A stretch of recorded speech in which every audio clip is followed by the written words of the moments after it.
اعوذ باللہ من الشیطان الرجیم بسم اللہ الرحمن الرحیم اللہم صلی علی سیدنا و مولانا محمد و علی آلہ و اصحابہ وبارک وسلم وصلی علیک۔ ناظرین محترم، احمد نصیر آپ کی خدمت میں حاضر ہے۔ آج ہمارے ساتھ ایک ایسی منفرد شخصیت براجمان ہے کہ جن کے بارے میں جتنا کہا جائے کم ہے، لیکن انہوں نے کبھی اپنے بارے میں خود کچھ کہا ہی نہیں۔ نوجوانوں کے انتہائی پسندیدہ، انہوں نے نہ کبھی خود کو عالم دین کہا، نہ کبھی خود کو مفتی اعظم پاکستان کہا۔ ان کا تعارف میں اس طریقے سے کراؤں گا، بہت سارے ملاؤں پر ہے ان کے سوالوں کا قرضہ۔ موجود ہیں ہمارے ساتھ انجینئر محمد علی مرزا۔ السلام علیکم۔ جی وعلیکم السلام ورحمۃ اللہ وبرکاتہ۔ ولا حول ولا قوۃ الا باللہ۔ اللہم صلی علی محمد وعلی آل محمد۔ احمد بھائی، اللہ تعالیٰ آپ کے حسن ظن کی لاج رکھے۔ اللہ کا نام لے کے شروع کریں جی۔ آپ کے جو بھی سوالات ہیں انشاءاللہ ہم کوشش کریں گے کہ بہت شکریہ، آپ کا طبیعت ٹھیک ہے؟ آپ جی جی الحمدللہ الحمدللہ۔ آپ مجھے یہ بتائیے کہ یہاں بہت سارے لوگوں کو ذرا سی چار باتیں آ جائیں تو وہ خود کو عالم کہنا شروع کر دیتے ہیں، مفتی اعظم پاکستان کہنا شروع کر دیتے ہیں۔ آپ نوجوانوں کو بہت موٹیویٹ کرتے ہیں، بہت سکھاتے ہیں، پڑھاتے ہیں، مگر آپ خود کو محمد علی مرزا کہتے ہیں، کیا وجہ؟ آپ علامہ کیوں نہیں لگاتے اپنے نام کے ساتھ؟ علامہ لگانے کا فائدہ نہیں ہے، اس کی وجہ یہ کہ اس وقت اس ماڈرن دور کے اندر اب کوئی ایز سچ اتنی عزت والی ڈگری یہ رہ نہیں گئی ہے، مفتی یا علامہ یا مولوی کہ لگایا جائے۔ یہ تو ایک ویسے میں نے تفنن کے طور پر بات کی۔ ایکچوئل بات تو یہ ہے کہ پاکستان میں وہ لوگ اپنے ساتھ یہ ڈگری لگا سکتے ہیں جو اتھرائز ہیں، یہ ڈگری کی کوالیفیکیشن جو مدارس سے حاصل کی جاتی ہے وہ لوگ اپنے ساتھ لکھتے ہیں۔ اہل سنت کے ہاں مولوی، مفتی، مولانا لکھا جاتا ہے، اہل تشیع کے ہاں آیت اللہ لکھا جاتا ہے۔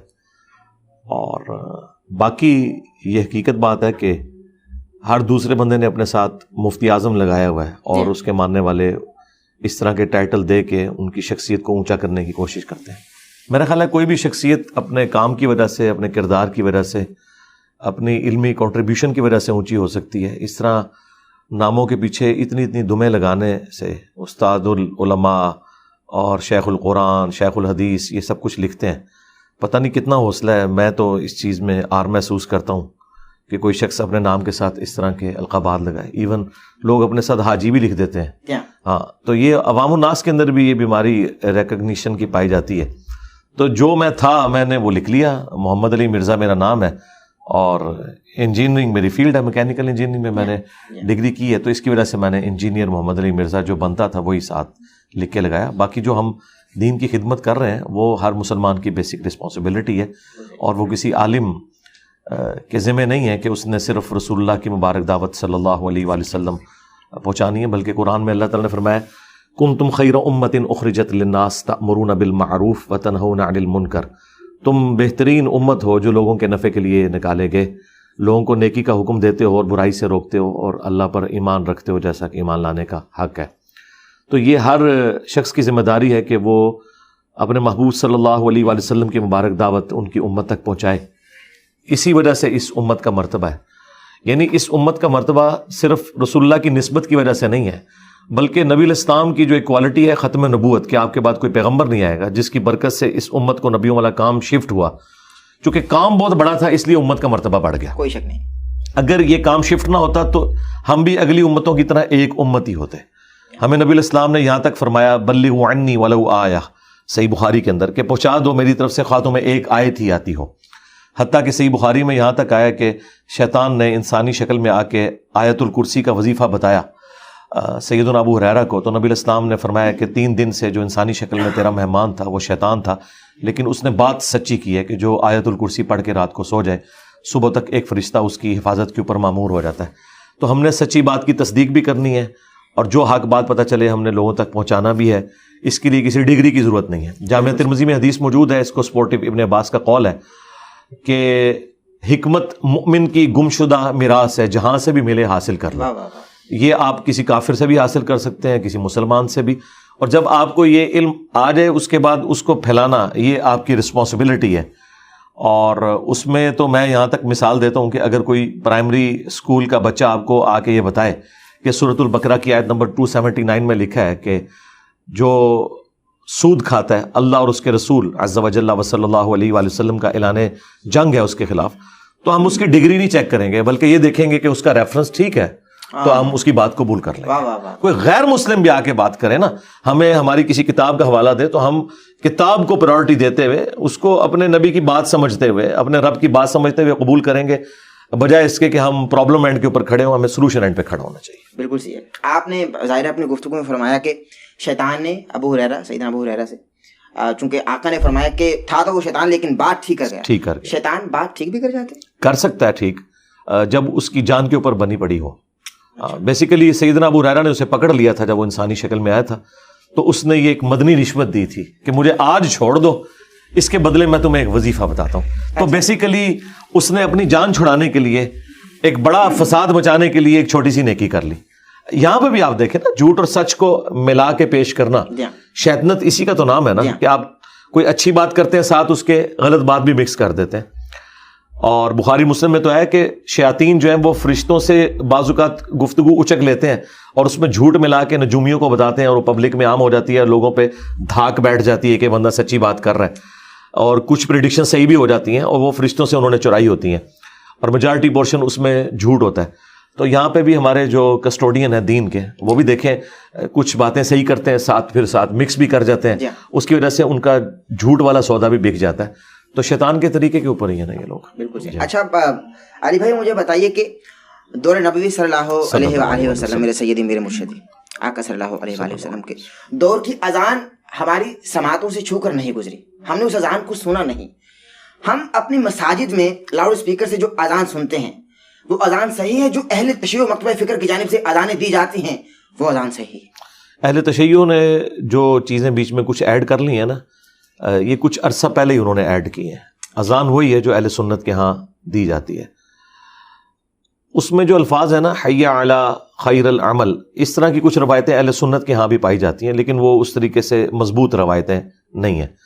جو مضبوط روایت ہے ابو داؤد کے اندر اور سنن نسائی کے اندر، نبی الاسلام نے اذان خود تعلیم فرمائی ہے صحابہ کرام کو، اور اس میں مسلم شریف میں بھی کچھ حصہ اس کا موجود ہے۔ ایون یہ جو پبلک کے اندر ایک مسکنسیپشن ہے کہ یہ الصلاۃ خیر من النوم حضرت عمر نے داخل کیا، یہ ایک بے سند روایت تھی الموطا امام مالک میں، اس کی وجہ سے یہ ایک پبلک کے اندر عام ہوگی، ورنہ ابو داؤد میں، سنن نسائی میں اور ایون مشکات کے اندر موجود ہے۔ نبی الاسلام فجر کی اذان میں خود یہ تعلیم فرماتے تھے الصلاۃ خیر من النوم، اور باقی وہی الفاظ ہیں جو عام اہل سنت کے ہاں اذان دی جاتی ہے۔ البتہ اقامت جو ہے وہ اکیری ہوگی، جس طرح اہل حدیث دیتے ہیں، اور مکے اور مدینے میں اکیری اقامت کہی جاتی ہے، کیونکہ بخاری میں حدیث ہے کہ نبی الاسلام اذان کے کلمات دوہرے اور اقامت کے اکیرے تعلیم فرماتے تھے۔ البتہ ایک حدیث ہے صحیح مسلم کے اندر اور ابو داؤد کے اندر تو بڑی تفصیل کے ساتھ ہے، اذان ترجیح، یعنی جس میں آپ اشہد ان لا الہ الا اللہ 4 دفعہ کہتے ہیں اور اشہد ان محمد رسول اللہ 4 دفعہ کہتے ہیں۔ اس اذان کی جب اقامت ہوگی نا، تو چونکہ وہ 4 گنا ہو چکے ہیں تو اس کی اقامت ڈبل ہوگی، جس طرح حنفی دیتے ہیں۔ حنفیوں کی جو اقامت ہے نا، یہ اس صورت میں ہے جب آپ اذان میں وہ کلمات 4 دفعہ کہیں۔ تو وہ جو ابو داؤد کے اندر حدیث ہے کہ نبی الاسلام نے اذان کے جو کلمات ہیں وہ 19 مرتبہ اور اقامت کے 17 مرتبہ تعلیم فرمائے، تو 19 اسی وقت پورے ہوتے ہیں جب وہ 4 دفعہ ہو۔ بالکل صحیح۔ تو اس کی اقامت تو اس طریقے سے ہوگی، وہ کبھی کبھار اہل حدیث کے ہاں بھی دی جاتی ہے ترجیح والی۔ تو اقامت اور اذان کا جو سلسلہ اہل حدیث کے ہاں چل رہا ہے نا، یہی سنت کے مطابق ہے as far as books are concerned.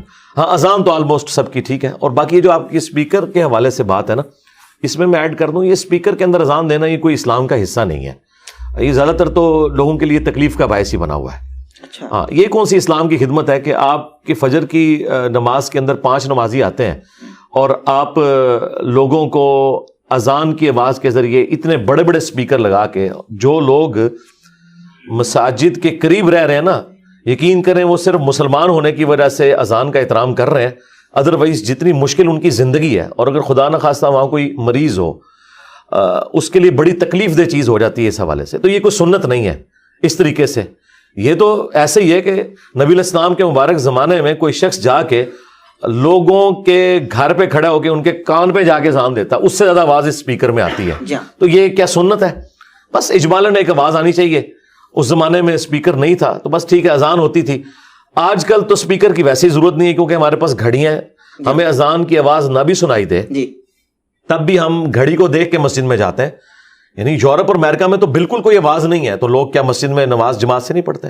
مجھے بھی سال ہوئے ہیں, ہم نے گھڑی کا حساب رکھا ہوتا ہے کہ 1 بجے جمعہ ہے یا 1:30 بجے جمعہ ہے اور عصر کی نماز 4 بجے ہے, تو ہم گھڑی کے مطابق جاتے ہیں, اذان کی آواز آئے نہ اس سے کوئی غرض ہی نہیں ہوتا. تو میرا خیال ہے یہ اذانوں کا یہ والا سلسلہ کہ پورے ایک سپیکر کے سٹینڈ کھڑے کیے ہوئے ہیں اور لوگوں کو تکلیف میں ڈالا ہوا ہے, اگر یہاں اس چیز کو ختم بھی کر دیا جائے تو کوئی ایسا معاملہ نہیں ہے. یہ میں اس لیے بات کر رہا ہوں, انڈیا میں پچھلے دنوں گورنمنٹ نے پابندی لگائی ہے, مسلمان وہاں پہ ہنگامہ کھڑا کر رہے ہیں. یار آپ اس بات کے اوپر ہنگامہ کھڑا کر رہے ہیں کہ جو اسلام کا اس حوالے سے تو کوئی رکن ہی نہیں ہے کہ آپ نے سپیکر میں اذان دینی ہے. اذان سپیکر کے بغیر ہی دینا سنت ہے, سپیکر میں دے دیں گے جائز ہے. اور اسی طریقے سے مسجد کے اندر بھی اگر سپیکر آپ نے لگانا ہے تو اس صورت میں لگائیں کہ اگر نمازی بہت زیادہ ہے. یہ نہیں ہے کہ آپ مسجد کے اندر 5 نمازی کھڑے ہیں اور آپ نے سپیکر کے ذریعے پورے محلے میں شبینے کی آواز جا رہی ہے اور لوگوں کو جان بوجھ کے آپ تنگ کر رہے ہیں, کئی مریض بھی ہیں اس میں, اور اگر کوئی آ کے بات کر لے تو آپ ان کے اوپر یعنی توہین مذہب کا الزام لگا دیں. تو میرا خیال ہے جذبات کی بجائے نا عقلاً ان معاملات کو دیکھنا چاہیے. صحیح بخاری میں آتا ہے حضرت عثمان غنی رضی اللہ تعالیٰ عنہ کے دور میں جب مسلمانوں کی آبادی بڑھ گئی اور مسجد میں زیادہ رش ہوتا تھا تو پھر انہوں نے پیرلل میں ایک اذان بازار میں شروع کروائی. سپیکر تو نہیں تھا, جو انہوں نے مسجد میں 2 اذانیں شروع کر دی ہیں بالکل غلط ہے. اذان پیرلل میں ایک ہوگی, ایک مسجد میں ایک بازار میں, تاکہ ان تک آواز پہنچ جائے. اس کا آج کل ایک ماڈرن طریقہ سپیکر کے ذریعے. اس طرح کی کوئی ضرورت ہے تو وہ آپ ضرور کریں, ادروائز سپیکر کو اس کام کے لیے استعمال کرنا. اور پھر اس میں اللہ کا شکر ہے پاکستان میں تو پابندی لگ گئی ہے اب یہ خطبات کے اوپر, ورنہ تو یہ سٹوریاں کہانیاں ایک دوسرے فرقوں کو کافر ڈکلیئر کرنا یہ کچھ سپیکر کے اندر ہوتا تھا. اب گورنمنٹ نے پابند کیا کہ آپ نے صرف عربی خطبہ دینا ہے, جیسے ہی اردو تقریر شروع ہوتی ہے وہ سپیکر کو آف کر دیتے ہیں. اللہ کا شکر ہے میں تو بڑا خوش ہوں اس حوالے سے. لوگ تو علی بھائی پہلے ہی آپ کو آڑے ہاتھوں لیتے ہیں اور الٹا آپ یہ بتا رہے ہیں کہ بھائی یہ اذانیں جو مسلمانوں کے کانوں میں اذان کی فقط ایک آواز آتی ہے, یہ اس اذان پر جائیں نہ جائیں مسجد میں ایک آواز تو جانے دے بھائی, اللہ کا نام تو جانے دے کان میں. اس میں سے کیا روک رہے ہیں بھائی؟ جی اس لیے کہ اس میں سے نکالنا کیا ہے, اس کا اگر آپ نے کوئی ایڈوانٹیج لے لیا تو وہ مجھے بتائیں سکون کہاں سے ملتا ہے. تو مریضوں کو پوچھیں نا کہ ان کو سکون ملتا ہے کہ نہیں ملتا. جب رمضان کی پوری رات آپ لوگ شبینے چلاتے ہیں, ربیع الاول کی 12 راتوں میں آپ نے ڈیک کے اوپر قوالیاں اور نعتیں لگائی ہوتی ہیں, تو یہ اس تکلیف کا میں نے کہا وہ اظہار نہیں نہ کرتے, صرف آپ سے ڈرتے ہیں نا, تو وہ تکلیف تو وہ کاٹ رہے ہیں. 4 بندے جوش کے اندر کہتے ہیں کہ ہمیں مزہ آ رہا ہے, اس طرح تو مزہ ڈیفائن نہیں نہ ہوتا. مزہ تو تب ہے کہ جب آ رہا ہو واقعی. یہ تکلیف ہے کہ رات کو ایک شخص نے 10-11 بجے سونا ہے اور آپ نے 1 بجے تک قوالی لگائی ہوئی ہے, اور شبینے کے اوپر آپ نے سپیکر کے ذریعے پورے محلے کے اندر تلاوت سنوا رہے ہیں لوگوں کو, تو انہوں نے سونا نہیں ہے. آپ اس کام کا ان کو پابند کر رہے ہیں کہ جو زیادہ سے زیادہ ایک نفلی چیز ہے, اور وہ بھی آپ کے لیے کہ جو سن رہے ہیں. محلے والوں کا کیا قصور ہے کہ آپ ان کو سنا رہے ہیں. اور یہ میں جو بات کر رہا ہوں نا, یہ اللہ کا شکر ہے, یہ آپ تو کراچی سے ہیں, کراچی میں جو باپا جانی ہے الیاس قادری صاحب, باقاعدہ انہوں نے ویڈیو میں کہا ہے کہ یہ غلط ہے, ایسا نہیں ہونا چاہیے, انہوں نے خود مانا ہے. بہت کم بھی ہو گئے نا وہ تو لاؤڈ اسپیکر سے. ہاں جی پہلے بہت زیادہ تھے تو کم ہو گئے. اچھا میں اگلے سوال کی جانب بڑھ رہا ہوں. جی اللہ نے ہر چیز کا جوڑا پیدا کیا. سوال یہ ہے کہ جناب مریم کو بنا شوہر کے اللہ نے بیٹا کیسے دیا؟ ذرا سوال مکمل ہونے دیجیے. کہ بنا شوہر کے جو جناب مریم کو اللہ نے بیٹا عطا فرمایا, اس سے رب کی فطرت کا قانون بھی ٹوٹ گیا ایک طریقے سے, کیونکہ رب نے خود فرما دیا قرآن میں کہ میں نے جوڑا پیدا کیا. قانون بھی ٹوٹ گیا اور ایک نیا مذہب بھی وجود میں آ گیا, تو نقصان ہو گیا نا. دیکھیں نقصان جو اس طرح کے ہوتے ہیں نا, ان غلط رویوں کی وجہ سے ہوتے ہیں. جب کوئی شخص 10 کو 0 لگا کے 100 بنا دے, اور ایک بندہ آ کے ایک اور 0 لگائے اس کو 1000 بنا دے, جتنی بات ہے اس کو رکھنا چاہیے. پہلے تو میں اس کا اینٹی وینم اور پھکی والا جواب دیتا ہوں جو قرآن میں اللہ تعالیٰ نے کرسچنز کو دیا ہے کہ عیسیٰ ابن مریم اللہ کے نزدیک آدم کی مثل ہیں. اللہ تعالیٰ نے کن فیکون کر کے انہیں بنایا. یہ بہت بڑی بات تھی کہ سیدنا عیسیٰ ابن مریم کی ماں تو تھی نا, صرف ایک ایلیمنٹ والد والا مس ہوا نا. تو آدم علیہ السلام کی تو نہ ماں تھے اور نہ باپ تھے, تو وہ تو فٹ ان بیٹھتے ہیں پھر خدا کی ڈیفینیشن میں اگر خدائی کسی کو بنانا ہے. لیکن چونکہ وہ کریٹڈ ہیں اس لیے مخلوق ہیں. اور کرسچنز خود حیران کن بات ہے کہ آدم علیہ السلام کو اللہ کا بیٹا نہیں مانتے, جن کے ماں باپ بھی کوئی نہیں, جو سب کے سب اللہ تعالیٰ نے جن کو بنایا. اور عیسیٰ ابن مریم کو اللہ کا بیٹا بنا رہے ہیں جن کی ماں ہے, اور انہوں نے پریگنینسی کی وہ تکلیف بھی کاٹی ہے. قرآن میں پوری رپورٹ ہوئی ہے. یہ تو عقلاً ایک الزامی اور پھکی والا جواب, اینٹی وینم والا جواب ہو گیا اس حوالے سے, اور لاجیکل آنسر بھی ہے. باقی اللہ تعالیٰ جان بوجھ کے اپنے قانون قدرت کو توڑتا ہے, یہ بتانے کے لیے کہ ان اللہ علی کل شیء قدیر. اللہ تعالیٰ ہر چیز پہ اتنی قدرت رکھتا ہے کہ اللہ تعالیٰ اپنے بنائے ہوئے محکم قوانین جو فزیکل فینومینا آف نیچر ہے ان کا بھی پابند نہیں ہے. مثلاً اللہ تعالیٰ کا یہ قانون قدرت ہے کہ آگ جلاتی ہے. اگر یہ قانون نہ ہوتا تو آج آپ ڈیزل انجن پیٹرول انجن نہ بنا سکتے, نہ آپ کوئی تندور لگا سکتے, اگر یہ محکم قانون نہ ہوتا. یہ اتنا محکم ہے کہ آپ جتنی بار آگ لگائیں گے آگ لگے گی. لیکن ابراہیم علیہ السلام کے لیے اللہ تعالیٰ نے اسے ٹھنڈا کیا ایک ہی دفعہ, نہ ان سے پہلے نہ ان کے بعد کسی کے لیے ٹھنڈی ہوئی. تو یہ ایک معجزہ ہے جس میں اللہ تعالیٰ نے فزیکل فینومینا آف نیچر کو توڑ کے اسٹیبلش کیا کہ میں اس کا پابند نہیں ہوں. سمندر میں راستہ بنانا یہ موسیٰ علیہ السلام کے لیے ہوا ہے. اس کے بعد اور اس سے پہلے لوگ کشتیوں میں ہی سفر کرتے ہیں. عیسیٰ ابن مریم کے کیس میں بھی اللہ تعالیٰ نے قرآن میں سورہ مریم میں فرمایا کہ ہم عیسیٰ اور ان کی ماں کو جہان والوں کے لیے نشانی بنانے والے ہیں.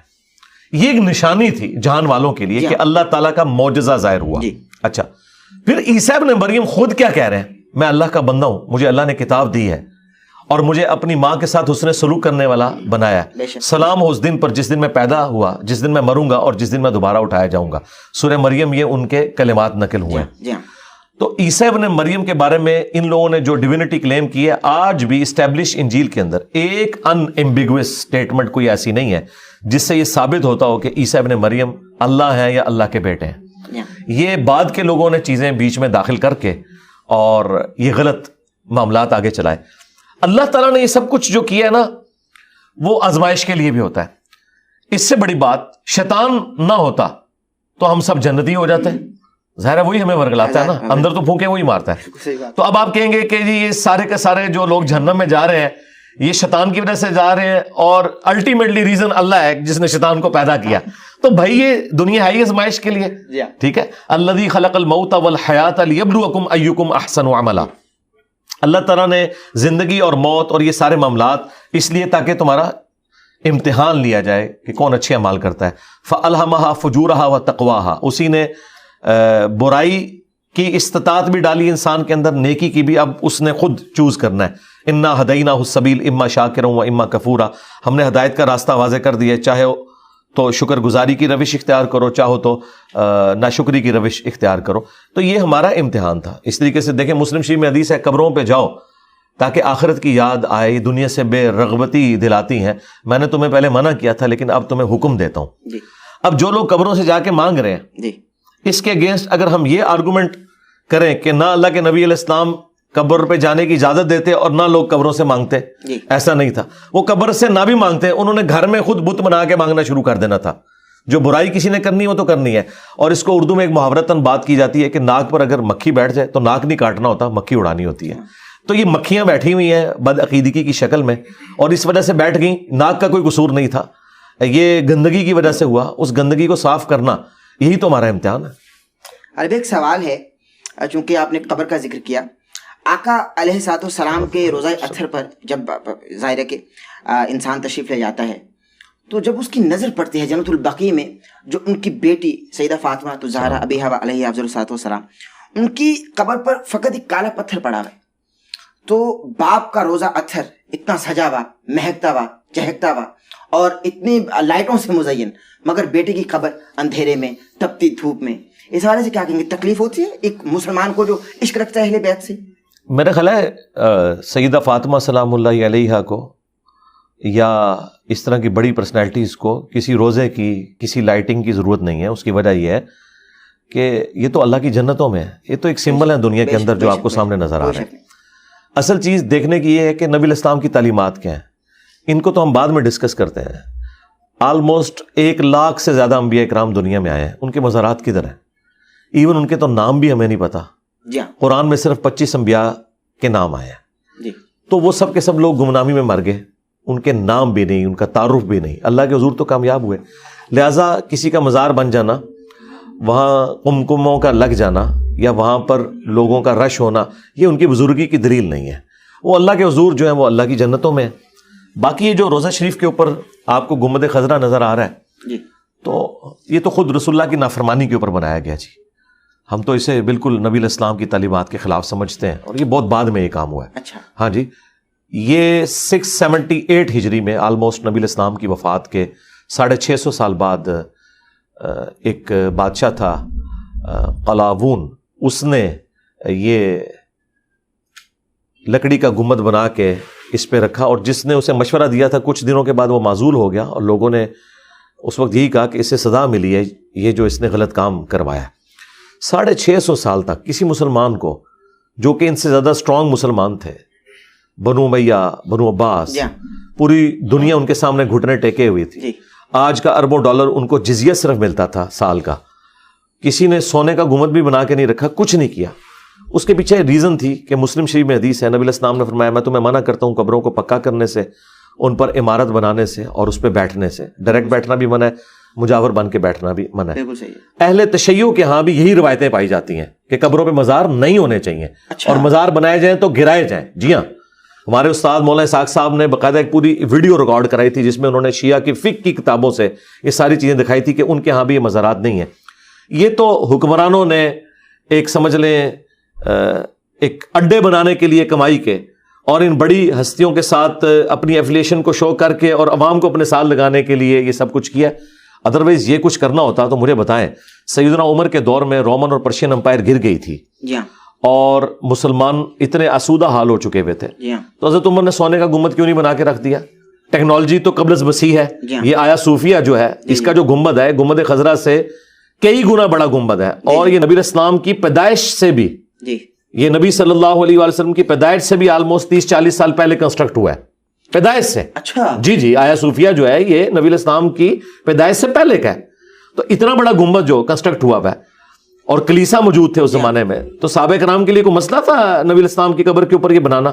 اور تابعین کے دور میں جبکہ صحابہ بھی زندہ تھے, نبی علیہ السلام کی وفات کے آلموسٹ آپ سمجھ لیں 60 سال کے بعد یہ ڈوم آف دا راک جو گولڈن ڈوم ہے, جو قبۃ الصخرہ, اس چٹان کے اوپر بنایا گیا جہاں سے نبی علیہ السلام معراج پہ تشریف لے گئے تھے, بیت المقدس. تو یہ اتنا بڑا گنبد ہے, یہ گنبد خضرا سے بھی بڑا ہے اور اتنا خوبصورت گنبد ہے. یہ نبی علیہ السلام کی وفات کے 60 سال بعد بنو امیہ کا جو حاکم تھا عبد الملک بن مروان, اس نے تعمیر کی ہے. اس کے لیے کوئی مسئلہ تھا کہ جب ادھر اتنا بڑا بنایا تو نبی علیہ السلام کی قبر اطہر پہ بنا تھا؟ اسے پتا تھا کہ نبی علیہ السلام نے اس چیز سے منع کیا ہوا ہے اور کسی نے اس کو ایکسیپٹ نہیں کرنا تھا. تو مجھے بتائیے جو کام نبی علیہ السلام کی وفات کے 650 سال بعد ہو رہا ہے وہ دین کیسے ہو گیا؟ گنبد خضرا کا تعلق نبی علیہ السلام کے ساتھ نہیں ہے, اس کا تعلق حکمرانوں کے ساتھ ہے.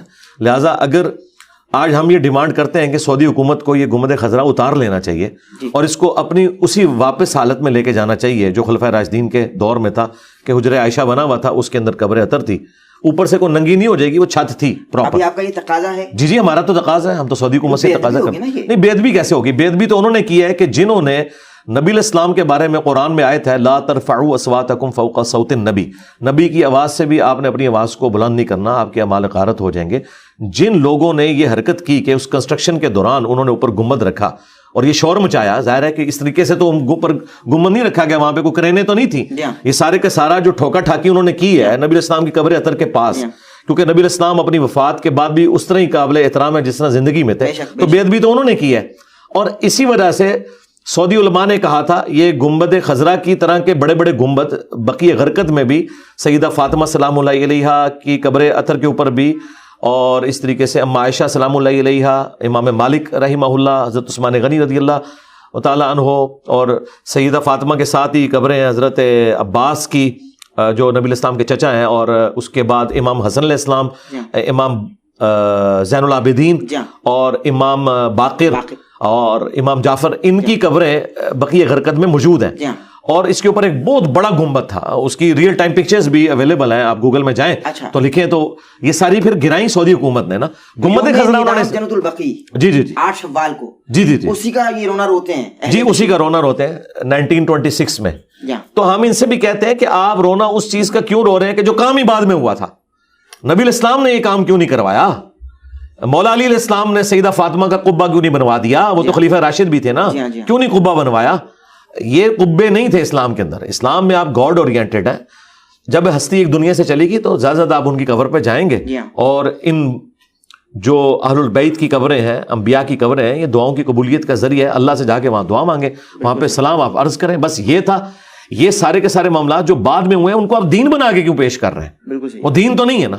اور مولا علی تو خود یہ مزارات توڑواتے رہے, جو بنی ہوئی قبریں بھی تھیں اونچی. صحیح مسلم میں آئے نبی علیہ السلام نے حضرت علی کی ڈیوٹی لگائی تھی, اور حضرت علی نے اپنے دور خلافت میں ابو حیاج اسدی کی ڈیوٹی لگائی تھی کہ تم یہ ساری قبریں جو اونچی بنی ہیں ان کو زمین کے برابر کرو، زیادہ زیادہ 1 بالش رکھ سکتے ہیں، نبی الاسلام کی قبر اطہر بھی 1 بالش تھا، 9 انچ. تو بعد میں لوگوں نے یہ سب کچھ کیا، اور صحابہ کرام کے زمانے میں تو اس طرح کے معاملات نہیں تھے، تو جو کام بعد میں ہوا ہے وہ کس طرح دلیل بن سکتا ہے؟ اب اگر کوئی کہتا ہے یہ دلیل بن سکتا ہے تو ہم اہل تشیع سے ہی معذرت سے ہی عرض کریں گے کہ پھر بعد میں تو 400 سال تک یہ بھی رہا ہے کہ 1517 سے لے کے 1917 تک 400 سال تک خانہ کعبے میں 4 مصلے تھے، حنفی، شافعی، مالکی، حنبلی. ٹھیک ہے، اہل تشیع کا کوئی مصلی نہیں تھا، سنیوں کے 4 مصلے تھے، اور سارے اپنی اپنی جماعت لادا کرواتے تھے. ویسے چاروں کو حق پہ بھی مانتے تھے اور ایک دوسرے کے پیچھے نماز بھی پڑھتے. ڈرامہ بازی کی ہوئی تھی انہوں نے. تو یہ ڈرامہ بازی سعودی حکومت نے ختم کروائی ہے. اس پہ تو شیعہ خوش ہیں کہ اچھا ہوا ہے کہ مسلح اٹھائے ہیں، کہ وہ کہتے ہیں جب ہمارا نہیں مسلح ان کے کیوں ہے؟ ویسے تو ہمارے نزدیک کسی کا بھی نہیں ہونا چاہیے، ایک ہی مسلح ہونا چاہیے. وَاتَّخِذُوا مِن مَقَامِ إِبْرَاهِيمَ مُصَلًّى، ابراہیم کے کھڑے ہونے کی جگہ کو نماز کے لیے جگہ بناؤ. نبی الاسلام نے وہیں پہ امامت کی تھی. تو پھر ہم یہ کہیں گے 4 مصلے سعودی حکومت نے ہٹائے تھے، پہلے تو تھے. بھائی جس سلطنت عثمانیہ جس نے شیعان علی کو ناحق قتل کیا، اسی سلطنت عثمانیہ نے 4 مصلے ڈالے ہوئے تھے خانہ کعبے کے اندر. تو اسی سلطنت عثمانیہ نے یہ مزار بنوائے ہوئے تھے. یہ نبی الاسلام صحابہ تابعین نے تو نہیں بنائے ہوئے. تو سلطنت عثمانیہ کے کیے ہوئے کام کب سے سنت ہو گئے کہ آپ ان کے اوپر غم منائیں؟ بالکل صحیح. تو قبریں اسی طرح ہی ہونی چاہیے جس طرح ہے. آپ نے فرمایا کہ اپنی آوازیں بھی نبی کی آوازوں سے بلند نہ کریں، اور انہوں نے یہ خود سے گنبد بنا دیے، بیدبی کی آپ کے بقول، اور آپ نے یہ تقاضا بھی کیا کہ بھائی ان کو اٹھا دیا جائے، منہدم کر دیا جائے. منہدم نہیں، اتار لیا جائے، کرین ہے. نہیں، اٹھانے سے پتہ کیا ہوتا ہے، یہ اتنے ظالم ہے کہ جب ہم یہ بات کرتے ہیں نا تو یہ کہتے ہیں روزہ شریف کو مٹا دو. جی اس طرح تو نہیں بات ہو، روزہ شریف کی تو بات ہی نہیں ہو رہی. روزہ شریف تو دعاؤں کی قبولیت کی جگہ ہے، وہ اس پلانٹ ارتھ پہ افضل ترین جگہ ہے، وہ اس دنیا کا حصہ ہی نہیں ہے، وہ تو جنت کا ٹکڑا ہے، ریاض الجنہ ہے. بخاری مسلم میں حدیث ہے کہ میرے گھر سے لے کر میرے ممبر تک جنت کے ٹکڑوں میں سے ایک ٹکڑا ہے. وہ نبی صلی اللہ علیہ وآلہ وسلم کی قبر اطہر، سیدنا ابوبکر عمر کی قبریں رضی اللہ عنہما علیہم السلام، وہ جنت کے ٹکڑے میں ہے، اور اس پہ حاضری دینا صحابہ کرام کی سنت ہے. السلام علیکہ یا رسول اللہ، السلام علیکہ یا ابا بکر، السلام علیکہ یا عمر. یہ جا کے صحابہ کرام پڑھا کرتے تھے. وہ ساری چیزیں اپنی جگہ ہے. اس کو آپ یوں سمجھیں جس طرح ہم کرسچن سے یہ ڈیمانڈ کرتے ہیں کہ آپ جیزس کرائسٹ کو خدا کا بیٹا نہ کہیں، تو وہ اس کو جیزس کرائسٹ کی توہین سمجھتے ہیں. جبکہ قرآن تو اس سے بھی ایک سٹیپ آگے جا رہا ہے کہ عیسیٰ نہ تمہارے نفع کے مالک ہے نہ نقصان کے. عیسیٰ ان کی ماں روٹی کھانے کے محتاج تھے. اللہ ارادہ کرے عیسیٰ کو، ان کی ماں کو اور ساری مخلوقات کو تباہ کر دے، اللہ کا کوئی کیا بگاڑ لے گا. اب یہ تینوں سورۃ المائدہ کی آیات ہیں جو میں نے کوٹ کی ہیں. کیا ان آیات کو ہم جیزس کرائسٹ کی توہین سمجھیں گے؟ نہیں. توحید اسٹیبلش کرنے کے لیے آپ کو یہ کہنا پڑے گا. اس طریقے سے سنت کو اسٹیبلش کرنے کے لیے جب ہم یہ بات کرتے ہیں کہ جو کام رسول اللہ کی نافرمانی کے اوپر ہوا ہے، اس کو جذباتی طور پر یہ کیوں ہینڈل کرتے ہیں؟ کل کو اگر کوئی جذباتی طور پر یہ ہینڈل کرے کہ جی قرآن سے میں آیت نکال دوں گا کہ عیسیٰ روٹی کھانے کے محتاج تھے، پھر تو روٹی افضل ہوگی عیسیٰ سے، تو وہ تو کافر ہی ہو جائے گا نا. میں قرآن سے آیت نکال دوں گا کہ عیسیٰ اور ان کی ماں تمہارے نفع نقصان کے مالک نہیں ہے، عیسیٰ علیہ السلام کے بارے میں اتنے توہین آمیز کلمات ہیں، نعوذ باللہ. یا اللہ ارادہ کرے عیسیٰ اور اس کی ماں کو ہلاک کر دے، تو یہ تو بڑی توہین ہوئی ہے. تو توہین نہیں ہوئی ہے. توحید اسٹیبلش کرنے کے لیے جب نبیوں کو لوگ اللہ کے مقابلے پر کھڑا کرتے ہیں نا، پھر اللہ تعالیٰ اپنی توحید کو اسٹیبلش کرنے کے لیے ایسے جملے بولتا ہے تاکہ توحید اسٹیبلش ہو. جس طرح حضرت ابوبکر صدیق نے دیکھیں کیا فرضی جملہ بولا ہے، من کان یعبد محمدا فإن محمدا قد مات. نہ کوئی آیت نہ کوئی حدیث، یہ ان کا اپنا ذاتی جملہ. جو آیت بھی کوٹ کی انہوں نے، اس میں بھی یہ نہیں تھا، اس میں تو تھا وما محمد الا رسول قد خلت من قبلہ الرسل افإن مات او قتل یا انک میت وانہم میتون. اے نبی تمہیں بھی مرنا ہے، تمہارے مخالفین کو بھی مرنا ہے. محمد تو نہیں تھے مگر ایک رسول، اگر یہ مر جائیں یا قتل ہو جائیں یا وفات کر جائیں یا وصال شریف فرما جائیں آپ جیسے لوگوں کے نزدیک جو ترجمہ ہے، یا شہید ہو جائیں، تو کیا تم دین سے الٹے قدم پھر جاؤ گے؟ اب اتنی بات تو درست تھی، لیکن اس کے ساتھ ویلیو ایڈیشن کی. حضرت ابوبکر نے کہا من کان یعبد محمدا فإن محمدا قد مات. صحیح بخاری میں کم از کم 4 جگہ پہ یہ خطبہ ہے. جو تم میں محمد کی عبادت کرتا تھا وہ جان لے کے محمد مر چکے، اور جو اللہ کی عبادت کرتا ہے وہ جان لے کے اللہ کو کبھی موت نہیں آئے گی. اب یہ آیت حدیث تو نہیں تھی، لیکن انہیں پتا تھا کہ جیزس کرائسٹ کو لوگوں نے خدا بنایا تھا، محمد رسول اللہ کو بھی کہیں خدا نہ بنا لے، تو انہوں نے اس کو اسٹیبلش کیا. جو میرے نزدیک یہ ان کا فرضی جملہ کام کر گیا کہ آج ہم کوٹ کر سکتے ہیں. اور یہ انہوں نے جو بولا یہ ڈیڈکٹ کیا بخاری کی اس حدیث سے. دیکھنا میری شان کو اس طرح بلند نہ کرنا جس طرح نصارہ نے حضرت عیسیٰ ابن مریم کو بڑھا دیا تھا. میں اللہ کا بندہ اور اس کا رسول ہوں، مجھے اللہ کا بندہ اور اس کا رسول کہنا. تو لہٰذا کسی پروفٹ کی بظاہر آپ کی نظر میں اگر تنقیص ہو رہی ہے، وہ تنقیص نہیں ہو رہی ہوتی بلکہ وہ توحید اسٹیبلش ہو رہی ہوتی ہے. آپ نے پیغمبر کی طرف جھوٹ منسوب کر دیا ہوتا ہے، اس کو ہمیں وہ گرد کو صاف کرنا پڑتا ہے. یہ پیغمبر پہ جھوٹ ان لوگوں نے باندھا ہے جنہوں نے گنبد خضرا رکھا ہے.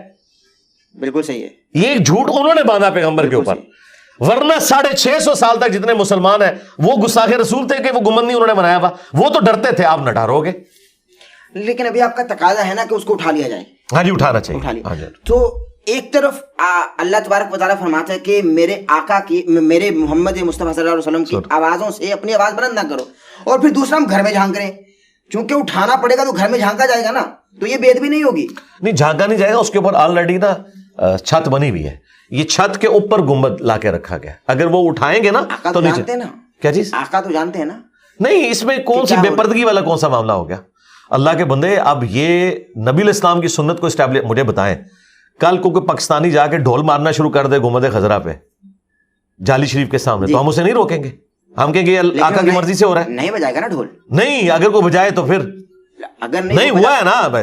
یزید نے گھوڑے نہیں باندھے مسجد نبی میں 3 دن تک. نہیں دیکھے نا یہ چیز کی بات ہے نا، ہوئی نا. تو بے ادبی کرتے آئے تھے وہ. بے ادبی کر، اس کا مطلب ہے بے ادبی ہو سکتی ہے، ہوئی تھی. نہیں، آپ نے کہا نا کہ ایسا ہو نہیں سکتا کہ کوئی کرے. اب نہیں ہو سکتا نا. نہیں، اب کہاں آیت میں لکھا ہے کہ اب نہیں ہوگا اور بعد میں ہوگا؟ وہ تو دیکھیں جب تک یزید نے کام نہیں ڈالا تھا اس وقت تک بھی لوگ یہی سمجھتے تھے. مجھے بتائیں وہ زیادہ عاشق رسول تھے یا آپ زیادہ عاشق رسول ہیں؟ انہوں نے کبھی سوچا بھی تھا کہ مسجد نبوی کی یہ توہین ہوگی؟ آج تو ہم بہت دور ہیں نا. جنہوں نے نبی الاسلام کا زمانہ پایا ہوا تھا اور ان کے ماں باپ صحابہ تھے اور وہ ان کی اولادیں تھی، انہوں نے سوچا تھا ہمارے ساتھ یزید یہ کرے گا؟ تو ہو گیا نا. اس کا مطلب ہے دنیا بقدر ایفرٹ ہے. یہ ہو سکتا ہے کہ کوئی بے ادبی کرے، چاہے اس زمانے میں کرے یا آج. تو میں نے آپ کو اتنی نیچے اتر کے مثال اس لیے دی کہ اگر آج کوئی مسجد نبوی میں گھوڑے باندھے اور مسجد نبوی کو امامت سے محروم کرے تو کیا ہم اسے نہیں روکیں گے؟ غلط کام جو کرے گا اسے روکیں گے کہ یہ آپ غلط کر رہے ہو. تو یہ ہماری رسپانسبلٹی ہے کہ ہم اسے روکیں. آج ہم جب واقعہ حرہ میں یزید کو کنڈیم کرتے ہیں، کیوں کرتے ہیں؟ کہ مسجد نبوی کی اس نے توہین کی. تو مسجد نبوی کی توہین صرف یہ نہیں ہے کہ اسے نماز سے محروم کر دیا جائے یا اس میں گھوڑے باندھے جائیں، یہ بھی توہین ہے کہ آپ اس مسجد میں خلاف سنت کام کر رہے ہیں. اسی مسجد نبوی میں جب ممبروں سے سب و شتم ہوتا تھا مولا علی کے اوپر، تو کیا وہ ٹھیک ہو رہا تھا؟ یہ ہونا تو نہیں چاہیے تھا نا. مروان وہاں جمعہ پڑھاتا تھا نا، حضرت علی پہ لعنت کرتا تھا نا. ہاں، تو پھر آپ کی نظر سے تو نہیں ہونی چاہیے تھی، لیکن وہی ہے نا پریکٹیکلی. تو ہم نہیں روکیں گے. ہم یہ کہیں گے کہ نہیں، یہ اللہ کی مرضی سے امام مسجد باندھ کے بیٹھ گیا، جو مرضی بھونکتا رہے. ایسا تو نہیں ہم کریں گے. ہم برائی کو روکیں گے. انہی برائیوں میں سے ایک برائی یہ تھی. لیکن ان کو کوئی بنانے والا ہوتا تھا نا، ان کو کوئی بنانے والا ہوتا تھا تو وہ بن جاتے تھے. اب بنانے والا کون ہوگا؟ چلے یہ تو ایک زیادہ سے بحث ہے نا. ہم تو بات کر رہے ہیں غلط ہے. نہیں غلط ہے، لیکن ان کو بنانے والا کوئی نہ کوئی تھا. لیکن اب بنانے والا کون ہوگا؟ کس کو بنانے والا؟ یہ جیسے خرافات اب ظاہرہ کے ماضی میں ہوتے رہے. پاسبل ہے. دیکھیں 1926 سے پہلے تو ساری خرافات چل رہی تھی نا. 1926 میں ہی سعودی حکومت آئی ہے نا. تو مجھے مستقبل کا تو نہیں پتا نا. 1926 سے پہلے تو کسی نے سوچا بھی نہیں تھا کہ 400 سال کی سلطنت عثمانیہ الٹی جائے گی. ہارون روج کو زوال ہے نا. بالکل ٹھیک ہے. بالکل یہاں پہ بھی بخاری مسلم میں موجود ہے، قرب قیامت میں ایک کالا حبشی کعبے کی اینٹ سے اینٹ بجا دے گا. قرب قیامت میں یہ ہوگا. بخاری مسلم میں حدیث ہے کہ قیامت اس وقت تک قائم نہیں ہوگی جب تک کہ دوبارہ سے کعبے کے اندر بتوں کی پوجا نہ شروع ہو جائے. اور یہ کام شروع ہوں گے دوبارہ. یہ تو پریڈکشن ہے نبی الاسلام کی. یہ پاسبل ہے. علی بھائی یہاں آنے سے پہلے بہت سارے علماء کرام نے، اور سب سے بڑی بات، جن لوگوں کو اس کا زیادہ خدشہ ہے ان کے لیے تو ہو چکا. نجدی حکومت کا آنا ہی ان کے اوپر بہت بڑی لعنت پڑ گئی ہے. وہ تو کہتے ہیں ان کے پیچھے نماز نہیں ہوتی. تو میں آپ کے کیمرے کی وساطت سے کہہ رہا ہوں کہ جو لوگ اہل حدیث یا نجدیوں کو غلط کہتے ہیں ان کی تو راتوں کی نیندیں حرام ہو جانی چاہیے. اور میں کہتا ہوں وہ شیشے میں اپنی شکل دیکھ کے اپنے اوپر لعنت بھیجیں کہ پچھلے 100 سال سے مسجد نبوی اور بیت اللہ کا امام وہ ہے کہ وہ وہابی نجدی ہے. تو اللہ کے بندو ڈوب مرو کہ تم 5 وقت جس طرف رک کر کے نماز پڑھ رہے ہو وہاں پہ گستاخوں کا قبضہ ہے. تو آپ کہہ رہے ہیں یہ ہو نہیں سکتا، ہو گیا ہے، گستاخوں نے قبضہ کر لیا ہے. میجورٹی تو یہی کہتی ہے نا. مجھے آپ چھوڑ دیں. جن کا یہ تقاضا ہے نا، یہ کیسے ہو گیا کہ حضور کے ساتھ یہ گستاخی ہو جائے کہ گنبد خضرا لا کے رکھا گیا؟ اور اس سے بڑی گستاخی ہو گئی ہے کہ حضور کے مصلی پہ نزدیک کھڑے ہو گئے. کتنی بڑی میں نے دیکھے پھکی دی ہے. پلانٹ ارتھ سے باہر جاتا ہے یہ پلانٹ ارتھ سے باہر گیا. بہت بڑی پھکی آپ نے دی. لیکن یہاں ذرا سی کوئی بے ادبی کر جائے اس کو راتوں رات مار دیتے ہیں. عاشقان مصطفیٰ کا جتھا ادھر آتے بھائی تو مار دیتے ہیں. تو اب کے دور میں اگر کسی عاشقین کے جتھے کے سامنے ایسا کچھ ہو جائے قتل کر دیں گے اس کو فوری طور پر. نہیں، عاشقین کے سامنے ہی ہو رہا ہے. سرکار سارے عاشقین جا رہے ہیں وہاں ان کے ڈنگ نکلے ہوتے ہیں. آج تک مسجد نبوی کے امام پہ کسی عاشق رسول نے حملہ کیا ہے چھری کے ساتھ بھی؟ کیوں کرے گا؟ نہیں تو عاشق رسول ہے نا, یہاں تو چڑھ دوڑتے ہیں نا لوگوں کے اوپر, تو وہاں جو گستاخ امام ان کی نظر میں کھڑے ہیں تو ان کے اوپر کیوں نہیں چڑھتے؟ میں یہ نہیں کہہ رہا کہ چڑھے, ان کو پتا ہے کہ وہ لائف ٹائم ان پریزن ہوں گے, ٹھیک ہے نا. اور وہ عاشقان رسول جن کو بڑے نعرے مارنے کا شوق تھا پولیٹیکل چکر میں, وہ آپ کو پتا پکڑ کے انہوں نے جیل میں ان کو ڈال دیا, ٹھیک ہے نا. تو انہیں پتا ہے وہاں پہ سزا ملے گی, یہاں ان کو پتا ہوتا ہے کہ ہمیں سزا نہیں ملے گی, ہمارا مزار بنے گا اور ہماری آنے والی نسلیں تر جائیں گی, اس لیے یہاں عاشق رسول پیدا ہوتے ہیں. وہاں اللہ کے فضل سے نہ یورپ میں, نہ امریکہ میں, نہ سعودیہ میں کبھی کوئی عاشق رسول نہیں پیدا ہوگا انورٹڈ کاماز میں, یعنی جاہل عاشق رسول جو اس قسم کی ایکٹیویٹیز کو پرفارم کرے, اس لیے کہ وہاں قانون کی حکمرانی ہے. یہاں قانون کی حکمرانی نہیں, اس لیے یہ سارے آپ کو دندناتے ہوئے نظر آ رہے ہیں یہاں پہ. لیکن آپ عشق کے تو حامی ہیں نا؟ نہیں, اس عشق رسول کو تو ہم مانتے نہیں ہیں, تو جہالت ہے. لیکن عشق کے تو حامی ہیں نا آپ. ہاں جی, عشق رسول تو وہ ہے نا. عشق رسول کا تقاضا یہ ہے کہ گنبد خضرا وہاں سے ہٹانا چاہیے, نبی الاسلام کی نافرمانی پہ بنایا گیا ہے. فرمان یہ ہے کہ قبروں پہ عمارت بنانے سے تمہیں منع کرتا ہوں. نبی الاسلام کے اس حکم کو اسٹیبلش کرنا چاہیے, اور عشق رسول ہمیں پہلے پاکستان سے شروع کرنا چاہیے. یہاں جتنے مزار ہیں نا, ان کے اوپر سے عمارتیں ہٹانی چاہیے. میں قطع کروں گا, معذرت چاہتا ہوں. بالکل صحیح, آپ کا موقف ظاہر ہے کہ عوام سن رہے, اس سے پہلے بھی لوگوں نے سن رکھا ہے. آپ کے ایک کلپ میں آپ نے فرمایا آقا علیہ الصلوۃ والسلام کی حدیث کے کسی کا دل دکھانا آپ کے سارے اعمال ضائع کر دیتے ہیں. آپ نے فرمایا, کیونکہ آقا نے فرمایا, آپ کوٹ کر رہے تھے کہ سارے اعمال ضائع کر دیتے. آپ کی ان باتوں سے کروڑوں ناظرین کی دل آزاری ہو رہی ہے, آپ دل دکھا رہے ہیں غائبانہ طور پر, تو کیا آپ پر یہ شرائط لاگو نہیں ہوں گی؟ آپ کی پکڑ نہیں ہوگی؟ دل دکھایا جا رہا ہے, آن لائن دل دکھایا جا رہا ہے. پہلے عالم آن لائن ہوتا تھا, اب آن لائن دل دکھایا جا رہا ہے بھائی. ہاں جی, تو کیا آپ کو شرائط لاگو؟ ہاں جی, اس میں یہ ہے کہ دیکھیں, ہم نے تو اس شخص کا دل نہیں دکھانا جس کی قبر مدینے میں ہے صلی اللہ علیہ وآلہ وسلم. تو نبی صلی اللہ علیہ وآلہ وسلم کی نافرمانی میں جو کام ہو رہے ہیں ان کی تو ہم نے مخالفت کرنی ہے, کیونکہ قرآن میں نبی کی آواز سے بھی آواز کو بلند نہیں کرنا, یہ تو چھوٹی چیز ہے. نبی کے فرمان سے اگر کوئی اپنی بات کو بلند کر دے تو ہم کیا اسے مسلمان سمجھیں گے؟ ایک یہ کہ نبی اسلام کے ساتھ گفتگو کرتے ہوئے نیچرلی آواز بلند ہو گئی, اس پہ اللہ کا اتنا غصہ ہے. اور ایک ہے نبی آپ کو کہیں کہ یہ کام آپ نے نہیں کرنا, اور نہ صرف آپ کریں بلکہ آپ اس کے دفاع کے لیے کھڑے ہو جائیں, تو ایسا شخص تو مسلمان کہلانے کا حقدار بھی نہیں ہے. تو یہ مسلم شریف میں حدیث میں نے امام مسلم سے گن پوائنٹ پہ داخل نہیں کروائی ہے. نبی الاسلام کا فرمان کہ قبروں پہ عمارتیں مت بناؤ, اور مسلم شریف میں ہے کہ مولا علی نے اونچی قبریں توڑوائیں, اور یہ ظالم ایسے جھوٹے ہیں, یہ کہتے ہیں وہ کافروں کی قبریں تھیں. مسلم شریف میں عبادہ ابن صامت کی حدیث موجود ہے کہ رومن امپائر کی جنگ کے دوران روڈس نامی جگہ, آج بھی ایک روڈس شہر ہے, وہاں پہ ان کا ساتھی جب فوت ہوا صحابی, انہوں نے قبر اس کی زمین کے برابر بنوائی یا ایک بالشت اونچی, اور کہا کہ نبی الاسلام اس سے اونچی ہمیں قبر نہیں بنانے دیتے تھے. تو مسلمانوں کی قبروں کا ذکر موجود ہے. تو اب مجھے بتائیں, اگر مسلمانوں کی قبریں اس طریقے سے اونچی قبریں نیچی کروائی جائیں اور تصویریں مٹائی جائیں اور مزارات توڑوائے جائیں, تو یہ تو نبی الاسلام کے فرمان کو اسٹیبلش کرنا ہے.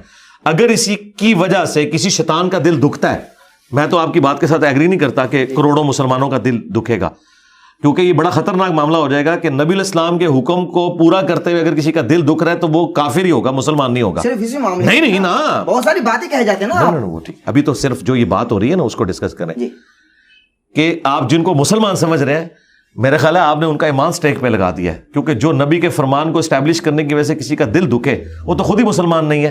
تو سب سے پہلے تو ہم اسے مسلمان کریں گے, اسے نبی الاسلام کے حکم کا پابند کریں گے.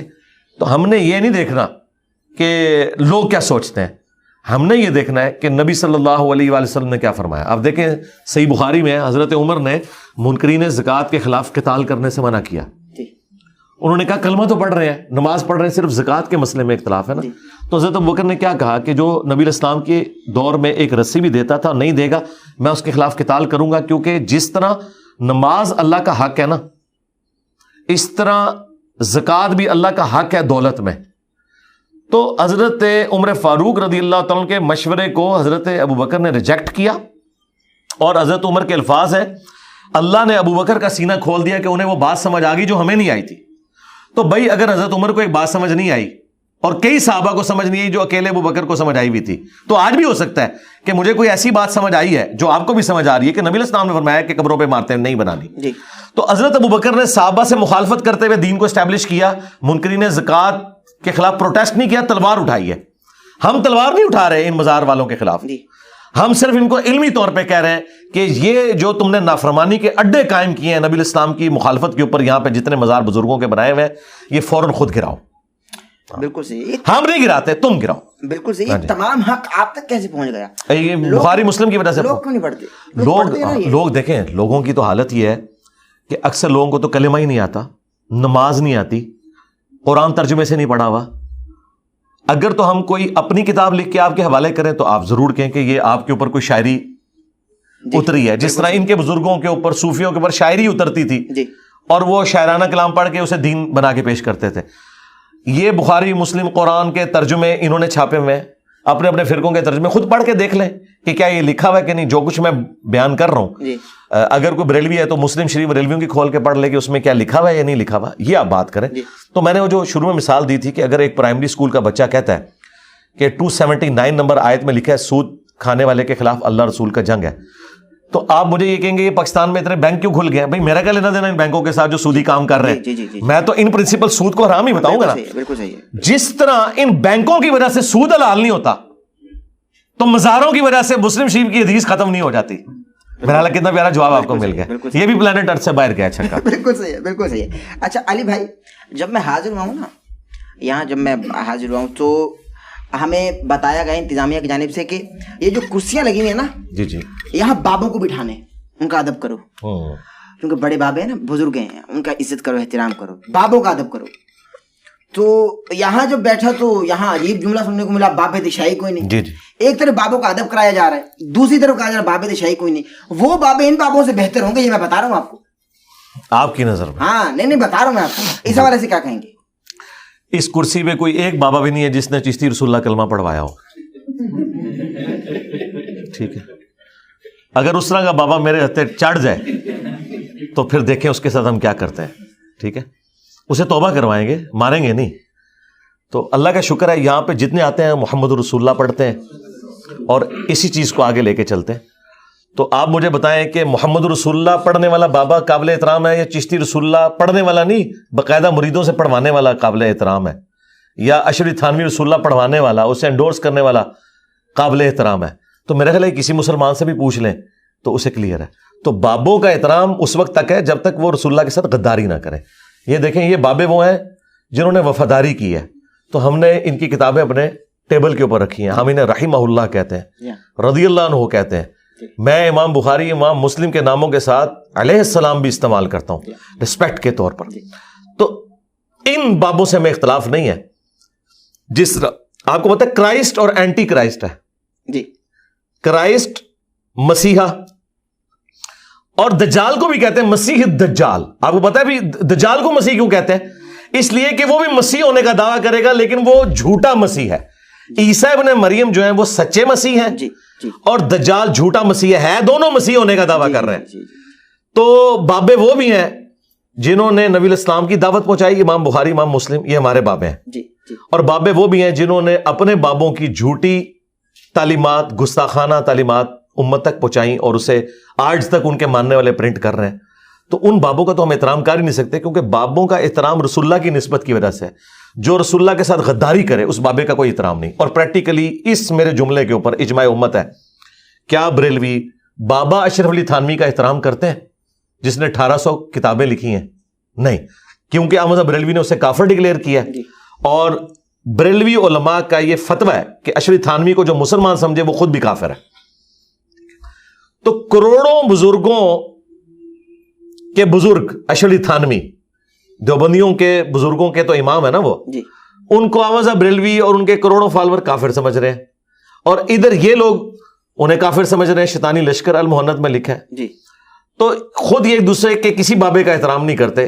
اور جب ان سے آپ ریزن پوچھتے ہیں وہ کہتے ہیں گستاخ رسول ہیں، وہ مشرک ہیں، وہ فلاں ہیں، اس لیے احترام نہیں کرتے. تو ہم آپ کے ساتھ ہیں، ہم تصدیق کرتے ہیں کہ جو بابے گستاخ رسول ہیں، مشرک ہیں، ان بابوں کا احترام نہیں ہوگا. یہ میری ڈاکٹرن نہیں ہے، یہ آلریڈی انہوں نے ہمیں سکھائی ہوئی ہے. بالکل صحیح ہے. اچھا، یہ بھی تو بابوں میں آئیں گے نا، علی حجویری اور سلطان العارفین اور بابا بلے شاہ، اور ان کے ساتھ ساتھ بہت سارے ایسے بزرگان جنہوں نے بہت کام کیا ہے اور لوگ ان کو بہت عشق کرتے ہیں، ان سے محبت کرتے ہیں عشق رسول کی نسبت سے.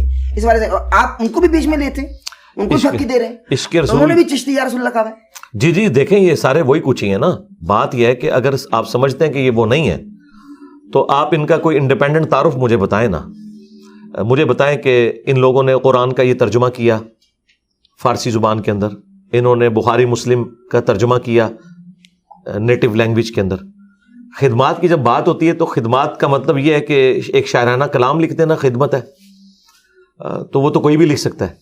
یا نچ کے مرشد منا لینا, آپ نے کہا نا بلے شاہ, ان کے بارے میں کہتے ہیں کہ وہ ڈانس کر کے انہوں نے مرشد کو منایا تھا. تو اس طرح کا ڈانس کر کے مرشد منانا اگر قرآن و سنت میں لکھا ہوا ہے تو ہم کہیں گے دین کی خدمت انہوں نے کی ہے. اور اسی طریقے سے جو باقی بزرگ ہیں ان کی کوئی کنٹریبیوشن بتائیں نا. زیادہ زیادہ ان کے پاس ایک بات ہوگی کہ انہوں نے کلمہ پڑھا کے ہمارے بزرگوں کو مسلمان کیا. ہم کہتے ہیں اگر یہ ان کی فضیلت ہے تو وہ تو ہم ماضی میں جا کے کوئی ویڈیو پروڈیوس نہیں کر سکتے کہ آپ اپنے کلیم میں سچے ہیں یا نہیں ہیں.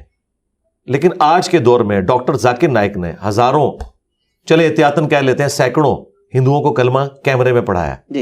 تو بریلوی دیوبندی انہیں سلطان الہند کیوں نہیں مانتے ڈاکٹر ذاکر نائک کو, جنہوں نے اس ماڈرن دور میں لوگوں کو مسلمان کیا ہے؟ وہ کیا کہیں گے کہ ڈاکٹر ذاکر نائک کے عقیدے درست نہیں ہیں. ہاں وہ کہتے ہیں اس نے کلمہ ضرور پڑھایا ہے لیکن اس کے عقیدے صحیح نہیں, اس لیے ہم اسے بزرگ نہیں مانتے. بالکل یہی نظریہ ہمارا ان کے بزرگوں کے بارے میں کہ کلمہ پڑھانے سے کوئی بزرگ نہیں ہو جاتا, کیونکہ بخاری مسلم حدیث ہے اللہ فاسق سے بھی دین کا کام لے سکتا ہے. اگر آپ نے کسی بزرگ کی بزرگی ثابت کرنی ہے نا تو آپ نے اس کی کوئی کنٹریبیوشن دکھانی ہے. کلمہ پڑھانا تو کوئی کنٹریبیوشن نہیں ہے. لیکن مولوی الدین چشتی 90 لاکھ لوگوں کو مسلمان کر, ہاں تو وہ ڈاکٹر حسین بادشاہ حسین, جی جی جی حسین علیہ السلام کی تعریف تو یار کافروں نے بھی کی ہے. حسین علیہ السلام کی تعریف کرنے سے کوئی خود بڑا نہیں ہو جاتا. آپ نے ذاکر نائک کا بھی حوالہ دیا نا, وہ یزید کو رضی اللہ کہتے ہیں, مولوی الدین چشتی نے تو نہیں کہا. نہیں فرق تو دیکھنا, نہیں فرق پہ اگر آپ کہیں گے تو معین الدین چشتی صاحب نے تو بہت بڑا کام کیا ہے جو ان کی طرف منسوب ہے. ہم ایک ٹن حسن زن رکھتے ہیں کہ انہوں نے نہیں کیا ہوگا, لیکن چونکہ ان کے ماننے والے اسے صحیح سمجھتے ہیں تو ہم نے تو ان کی بات ہی ماننی ہے نا. تو انہوں نے تو اپنے نام کا کلمہ پڑھایا ہے. ڈاکٹر ذاکر نائک نے تو نبی کے نام کا کلمہ پڑھایا, اپنے نام کا نہیں پڑھایا. یہ بہت بڑا ڈفرنس ہے. جب کلمہ ہی نہیں ہے تو بات ہی ختم ہوگی. آج دیکھیں جو لوگ جھوٹی موٹی لکھ کے قادیانی اپنے آپ کو جرمنی جا رہے ہیں, یہاں علماء کہتے ہیں نہیں وہ کافر ہو چکے ہیں کیونکہ انہوں نے وقتی طور پہ ایگری کیا ہے. یہاں پہ ان کا پیر کہہ رہا ہے بیٹا پڑھ چشتی رسول اللہ, تو یہ کہتے ہیں نہیں امتحان کے طور پہ پڑھایا. دیکھیں بعد میں انہوں نے کہہ دیا, بھائی بعد میں جب کہا تو خود کلمہ پڑھ کے مسلمان نہیں ہوئے وہ, نہ انہوں نے کوئی بیعت اپنی کی ہے, کیونکہ جب کوئی اس طرح کا کلمات کفر بولتا ہے اس کی بیعت بھی ٹوٹتی ہے, وہ کافر بھی ہو جاتا ہے, اس کا نکاح بھی ٹوٹتا ہے. تو وہ جو ان کے چاچو تھے چشتی صاحب, ان کی چاچی چلی گئی ان کے عقد سے, تو نہ انہوں نے دوبارہ نکاح کیا, الٹا انہوں نے مرید کر لیا اسے. مرید تو وہ کر نہیں سکتے تھے, ان کی بیعت ٹوٹ چکی تھی کلمات کفر کی وجہ سے. انہوں نے کلمہ بھی نہیں پڑھا, اور کلمہ پڑھ کے ہی مسلمان ہونا تھا, صرف یہ کہہ کے نہیں کہ یہ غلط تھا اور یہ صحیح تھا. نہیں, کلمہ پڑھنا ہوتا ہے. جو بندہ کافر ہوتا ہے پھر دوبارہ سے وہ کلمہ پڑھتا ہے. پھر کلمہ پڑھنے کے بعد پہلے انہوں نے بیعت اپنی کرنی تھی, پھر اسے مرید کرنا تھا. وہ پتہ نہیں کس کا مرید کیا انہوں نے. یعنی بیسک جو دین ہے وہ بھی تعلیمات سے یہ لوگ آ رہی ہیں, تو آپ کہہ رہے ہیں ہم ان لوگوں کو بابا مان لیں. تو سوائے اس کے کہ کوئی شخص پرانا ہو جائے اور لوگ اس کی زیادہ عزت کرنا شروع کر دیں, یہ اگر دلیل ہے کہ وہ بندہ بزرگ ہے, تو غلام احمد قادیانی دجال کی زندگی میں اتنے لوگ اس کو نہیں مانتے تھے جتنے 800-125 سال کے بعد مان رہے ہیں. تو کیا ہم اسے بزرگ مان لیں گے؟ بزرگی کا کرائٹیریا قرآن و سنت ہے. اور اس سے اگلی بات, آپ لوگ یہ 90 لاکھ کی جو بات کرتے ہیں, اللہ کے بندو 90 لاکھ تو آبادی نہیں تھی اس وقت سب کانٹیننٹ کی. 8 سے 800 سال پہلے اگر 90 لاکھ لوگ مسلمان تھے نا, آج اگر ان کی اولادیں کیلکولیٹ کریں نا تو ہندوؤں سے زیادہ ہماری آبادی سب کانٹیننٹ میں ہونی چاہیے تھی. ہم تو آدھے بھی نہیں ہندوؤں سے. وہ خوشی میں پھر شہادت اختیار کر لیں.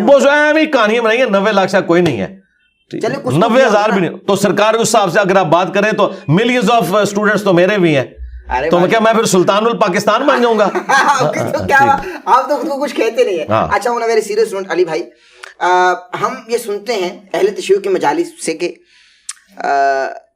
بی بی فاطمہ الزہرا کو سلام اللہ علیہ دفنایا نہیں, چھپایا گیا, وہ بھی 40 قبروں میں, اور بہت مولا علی روتے رہے, رات کی تنہائی میں جا کر چھپایا, اور 40 قبریں پہلے کھودی گئی, بنائی گئی, چونکہ مسلمان کدال لے کر پہنچ چکے تھے.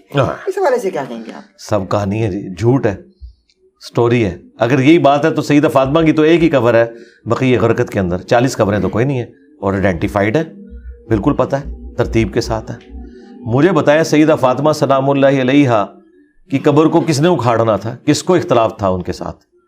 نبی الاسلام کی بیٹی تھیں, اور زیادہ سے زیادہ بلیم حضرت ابوبکر عمر پہ لگائیں گے نا, تو حضرت ابوبکر کی تو حدیث ہے بخاری کے اندر کہ محمد کے قرب کو آل محمد کے قرب میں تلاش کرو, اور اس حدیث کو امام بخاری نے حسن و حسین کے چیپٹر میں لیا. وہ تو خود اتنا ان کا احترام کرتے تھے, سیدہ فاطمہ کا اور سیدنا حسن و حسین کا, مولا علی کا. یہ سب کہانیاں, اس طرح کی کہانیاں بک جاتی ہیں نا, کوئی حقیقت نہیں ان کے اندر. لیکن یہ وصال تھا یا شہادت تھی؟ نہیں, نیچرل ڈیتھ ہے. پہلے ہی نبی الاسلام نے فرما دیا تھا کہ میرے گھر والوں میں سب سے پہلے تم مجھے آ کے ملو گی.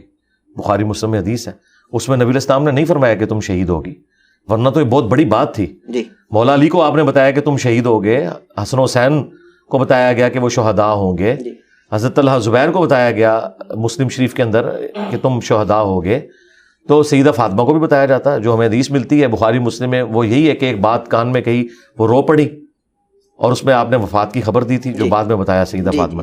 اور دوسرا یہ بتایا کہ تم جنتی عورتوں کی سردار, اور سب سے پہلے میرے اہل البیت میں سے تم مجھے آ کر ملو گی. وہاں بڑا اچھا موقع تھا, نبی الاسلام کہتے کہ تم شہید ہو کے مجھے ملو گی. اور سب سے جو چھکے والی بات, اینٹی وینم, الزامی جواب, مولا علی علیہ السلام کیا کسی ایسے شخص کی بیعت کر سکتے تھے امت کے وسیع تر مفاد کے اندر بھی کہ جو ان کی بیوی کا قاتل ہو؟ یہ ہو ہی نہیں سکتا. آج ہم ماننے کے لیے تیار نہیں ہے, تو اس کا مطلب ہے یہ ساری کی ساری کہانی ڈھکوسلے کے اوپر مبنی ہے, اس کے حقیقت سے کوئی تعلق نہیں ہے, یہ چورن ہے جو بیچا جا رہا ہے. بالکل صحیح, بالکل صحیح. میں اگلے سوال کی جانب بیٹھ رہا ہوں. علی بھائی, خادم رضوی صاحب اس دور کے اتنے بڑے عالم تھے کہ ان کا جنازہ ایشیا بھر کے بڑے جنازوں میں تصور کیا جاتا ہے, اور ظاہر ہے کہ عوام الناس نے دیکھا بھی. تو جنازے میں افراد کا زیادہ ہونا میت کی بخشش کا ذریعہ بن جاتے ہیں؟ حضرت ابو ذر غفاری کے جنازے کے اندر تو ایک صف بھی پوری نہیں تھی, جو آپ جسے صف کہتے ہیں, 3 یا 4 لوگ تھے. گمنامی میں مر گئے وہ, تو ان کو تو اس سے کوئی فرق نہیں پڑتا. اب یہ کہنا کہ بڑے جنازے کسی کی بزرگی کی علامت ہے, تو پھر فرقوں سے ہٹ کے بات ہونی چاہیے نا. تو مولانا مودودی رحمہ اللہ کا جنازہ جو ہے اس کی ویڈیوز بھی موجود ہے. قذافی اسٹیڈیم پورا بھرا ہوا تھا اور باہر بھی لوگ موجود تھے. تو مولانا مودودی کو کیا یہ لوگ جو خادم رضوی صاحب کے ماننے والے ہیں اس بنیاد پہ جنتی ڈکلیئر کر دیں گے؟ جنید جمشید صاحب کا اتنا بڑا جنازہ ہوا, حاجی عبد الوہاب صاحب جو رائے ونڈ میں 70 سال سے زیادہ بیٹھے رہے اور انہوں نے دعوت و تبلیغ کا کام کیا, کیا بریلوی ان کا جنازہ دیکھ کے, اتنا بڑا لاکھوں میں ان کا جنازہ ہوا ہے, مان لیں گے کہ وہ بزرگ ہیں؟ یہ کہیں گے کہ نہیں, جنازوں سے کیا فرق پڑتا ہے؟ بھائی جب دوسرے فرقے والے کا جنازہ ہو تو اس سے کوئی فرق نہیں پڑتا, تو تمہارے جنازے سے کیا فرق پڑے گا؟ اور دوسری طرف مسلم شریف میں حدیث ہے, اگر کسی مسلمان کے جنازے میں 40 بھی لوگ ایسے شریک ہو جائیں, ایک روایت میں 100 ہے, ایک میں 40, جو شرک نہ کرتے ہوں, تو اللہ تعالیٰ ان 40 لوگوں کی شفاعت اس شخص کے حق میں قبول کر لے گا, اس کی مغفرت ہو جائے گی. تو 40 بندے بھی بہت ہیں جو شرک نہ کرتے ہوں. 40 لاکھ شرک کرنے والوں کے اگینسٹ ایک 40 بندے ایسے جو شرک نہ کرتے ہوں, وہ بھی شفاعت ہو جائے گی. تو میرا خیال ہے کہ اس طرح کی باتوں کو دلیل نہیں بنانا چاہیے جن کو آپ ڈیفینڈ نہ کر سکے. محمد علی جناح کتنا بڑا ان کا جنازہ ہوا تھا, تو دیکھ لیں وہ بھی کنٹروورشل پرسنالٹی بنی ہوئی ہے نا مسلمانوں میں. تو یہ ایک جذباتی جملہ تھا احمد بن حنبل کا, انہوں نے کہیں بول دیا تھا اس وقت کے حاکم وقت کو کہ ہمارے جنازے فیصلہ کریں گے, ٹھیک ہے نا. ہاں, تو یہ نہ قرآن ہے نہ حدیث ہے. احمد بن حنبل پتہ نہیں کوئی وکھرے جہاں میں تھے تو ایک جملہ انہوں نے بول دیا. ہم تو میرے بھائی حضرت امیر معاویہ رضی اللہ تعالیٰ عنہ کی بھی کوئی بات قرآن و سنت کے مطابق نہ ہو تو قبول نہیں کرتے. تو احمد بن حنبل تو شاہی کوئی نہیں کہ وہ کوئی بات کریں اور ایک کوئی شرلی چھوڑ دے اور ہم لے کے اس کے پیچھے. یہ علم کی دنیا ہے, یہاں علمی بات ہونی چاہیے, یہ کوئی دلیل نہیں ہے. وہ تو بھائی حکمران جن کے ساتھ ہوتے ہیں ان کے جنازے بڑے ہو جاتے ہیں, اور جن لوگوں کے چاہنے والے ان کے ساتھ ہوتے ہیں ان کے جنازے بڑے ہو جاتے ہیں. اس سے کیا فرق پڑتا ہے؟ لیکن کنٹریبیوشن تو رہا ہے نا ان کا, خادم رضوی صاحب کا. کیا کنٹریبیوشن ان کا؟ کوئی ایک بتا دیں جو آپ سب سے بڑا ہے نا, سوچ کے بتائیں. ختم نبوت کی بات کی ہے اور بچوں کو عاشق رسول بنا دیا, جذبہ پھیلا دیا بھائی. نہیں, ختم نبوت لوگ سڑکوں پہ نکل آئے نا. ختم نبوت پہ تو انہوں نے کبھی بات ہی نہیں کی ہے. انہوں نے ہمیشہ اینٹی قادیانی بات کی ہے, ختم نبوت پہ کبھی بات. کنٹریبیوشن نہیں ہے یہ. تو میں سمجھتا ہوں کہ ادھورا سچ جو ہے نا یہ زیادہ خطرناک ہوتا ہے. ختم نبوت پہ بات تب ہوتی کہ جب ان کے گھر میں جو آگ لگی ہوئی تھی چشتی رسول اللہ, اس کو بجھاتے. لاہور سے اٹھے تھے تو لاہوری سے وہ کتاب پرنٹ ہو رہی تھی, ادھر تو کوئی دھرنا نہیں انہوں نے دیا, ٹھیک ہے. اسی طریقے سے میں نے ان کی زندگی میں کشف المحجوب جب وہ لہرایا کرتے تھے داتا دربار پہ بیٹھ کے, اس میں نبی علیہ السلام کے اوپر جو سکینڈل باندھا گیا ہے وہ دکھایا, اس کی پرنٹنگ تو انہوں نے کوئی نہیں رکوائی. تو وہ ایک کاز لے کے پہنچ گئے دھرنے میں, اور اس وقت وہ تو اپنی کاز کے لیے مخلص ہی تھے, ایجنسیوں نے انہیں اس وقت کی پولیٹیکل گورنمنٹ کو کمزور کرنے کے لیے یوز کر لیا. اور بس یہ ہے, باقی کنٹریبیوشن تب ہوگی ختم نبوت کے حوالے سے جب آپ چشتی رسول اللہ, اشری تھانوی رسول اللہ اور اپنے بزرگوں کی کتابوں میں جو گستاخانہ عبارتیں ہیں ان کو بھی پرنٹ کروانا بند کریں. وہ تو آپ کے گھر کی چیز ہے نا, یہ تو باہر کی چیز ہے. اپنے گھر کی چیز تو آپ آخری وقت تک لہراتے رہے, جبکہ آپ کے پاس میرے کلپس بھی پہنچ چکے تھے. اس لیے انہوں نے ویڈیو میں کہا ایک منڈا ہے جڑا نیٹ اتنے ہوندا ہے, پتہ ایسی کہ منڈے نے کام پایا ہے. اور وہ نجی محفلوں میں کہتے تھے کہ اس منڈے نو ہاتھ نہیں ڈالنا, کیونکہ انہیں پتا تھا یہ باتیں ٹھیک کر رہا ہے, لیکن وہ بس اپنے فرقے کی محبت کی وجہ سے بول نہیں سکے. تو میں سمجھتا ہوں کہ ختم نبوت کی کاز تب ہوتی کہ جب یہ اس پہ بولتے. ہاں آپ یہ کہہ سکتے ہیں اینٹی قادیانی انہوں نے کام کیا, اور اس میں جو ان کی کنٹریبیوشن ہے اللہ سے وہ جزا لیں گے. باقی جو انہوں نے یہ تلخ رویے پیدا کیے ہیں امت کے اندر کہ ہر بریلوی کو اٹھا کے چڑھا دیا انہوں نے اہل حدیث اور دیوبندیوں کے اوپر گستاخ رسول کی شکل میں, تو اس کو تو میں سمجھتا ہوں یہ مینٹل ماڈل انہوں نے بدلا ہے, ایسا نہیں ہونا چاہیے. ان کے بیٹے میں کوئی تبدیلی دیکھتے ہیں؟ بہت زمین آسمان کا فرق ہے. بیٹے سے میں بہت خوش ہوں. اچھا جی جی بہت واہ بھائی واہ, کیوں خوش ہے بھائی؟ اس وجہ سے کہ انہوں نے وہ لیگیسی اس طرح ساتھ نہیں لے کے چلے جذباتیت والی. ان کے اندر ایک یعنی آپ سمجھ لیں ہمبلنس ہے, دوسرے فرقوں کے لیے ٹالرنس موجود ہے. وہ شیعہ کو بھی مل رہے ہیں, وہ اہل حدیث کو بھی مل رہے ہیں, اس کی وجہ سے اپنے فرقے کے بڑے علماء کی وہ گالیاں بھی کھا رہے ہیں. تو اس وجہ سے میں تو ان کو کافی اس اعتبار سے پسند کرتا ہوں. بالکل صحیح, بالکل صحیح. اچھا مجھے علی بھائی یہ بتائیے کہ ایک روایت معلوم نہیں ملتی, لیکن بہت ہم نے انٹرنیٹ پہ سنا کہ ایک بوڑھی عورت آقا علیہ الصلوۃ والسلام پر کوڑا پھینکتی تھی. خادم رضوی صاحب نے بھی اس پہ بہت جلالی انداز میں کہا کہ بھائی صحابہ مر گئے تھے معاذ اللہ, وہ کہاں تھے؟